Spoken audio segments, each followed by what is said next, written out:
My daughter Claire was the first to laugh when they handed me the little white envelope.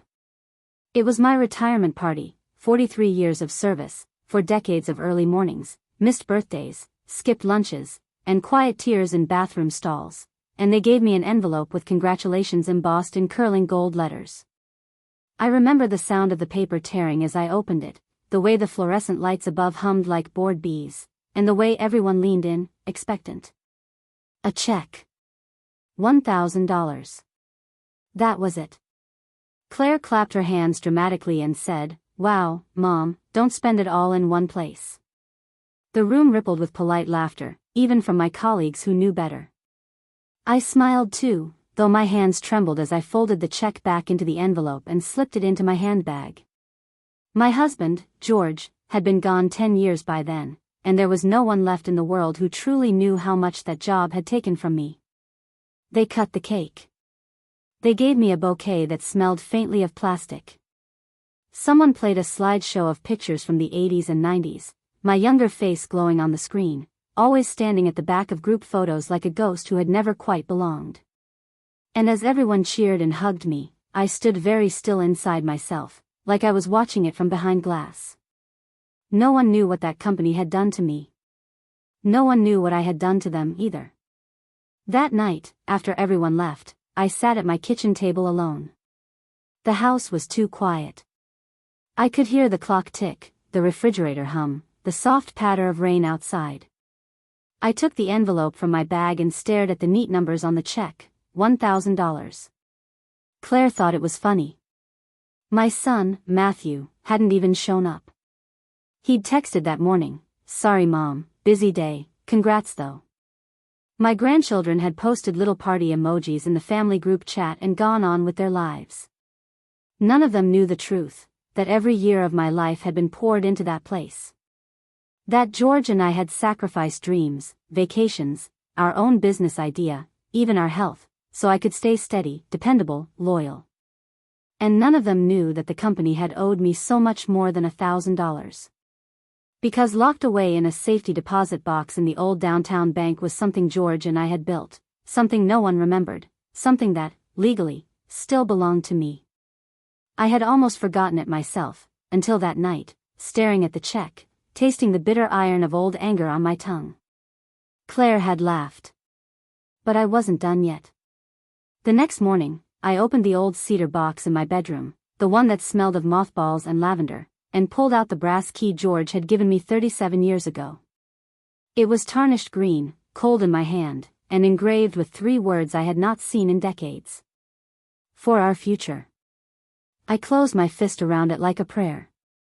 And that was the moment I decided, if my children thought this was the end of my story, they were wrong. It was only just beginning. The bank smelled exactly the same as it had in 1987, like old paper, lemon polish, and air that had been trapped in filing cabinets for decades. Safety deposit box number 421? The clerk asked, raising an eyebrow at the key in my trembling hand. I nodded.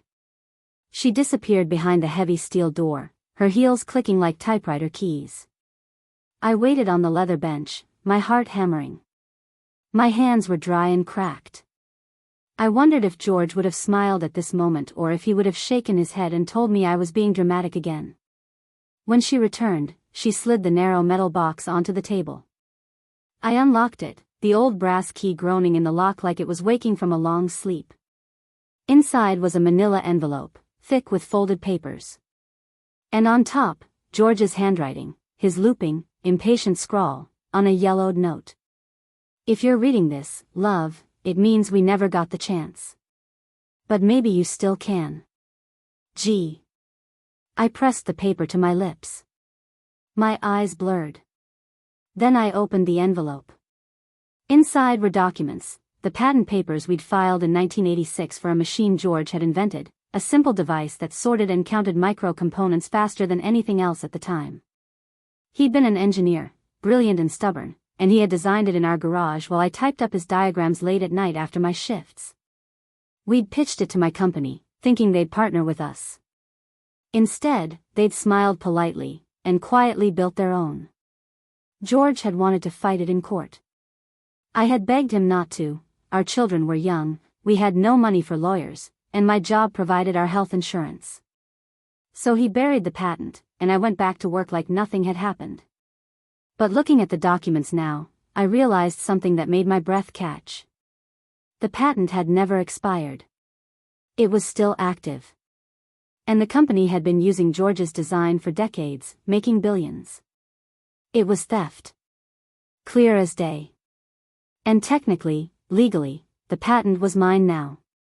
I felt dizzy. I thought of the cake and the balloons and the check for $1,000, and a wild laugh tore out of me before I could stop it. I took the papers, locked the box again, and walked out into the bright sunlight, clutching them like a holy relic. That night, I called Claire and Matthew to come over. I didn't tell them why. They arrived with their usual distracted energy, Matthew on his phone, Claire complaining about traffic, both of them half listening as they always did. I spread the papers out on the table. The room went still. Claire's brow furrowed. Matthew finally set down his phone. "I don't get it," he said. "That," I said softly, tapping the top sheet, "is what your father built. What they stole. And what they've been paying me pennies while they earned millions." Claire's mouth fell open. "So, what are you saying?" "I'm saying," I whispered, "I own it. Still. And they owe me." They stared at me like they were seeing me for the first time. Matthew was the first to speak. "So, what do you want to do?" I looked at the two of them, my grown children who thought I was small and tired and harmless. My heart beat so hard it hurt. "I want," I said, "to make them remember who I am." What I didn't tell them was that I had already hired a lawyer. A quiet, ruthless one. And what I couldn't have known was that someone inside the company had found out, and that before the week was over, something would happen that would change everything. It started with a phone call, 2 days later, just after dawn. "Mrs. Carter?" The voice said. "This is Detective Harris. There's been an incident."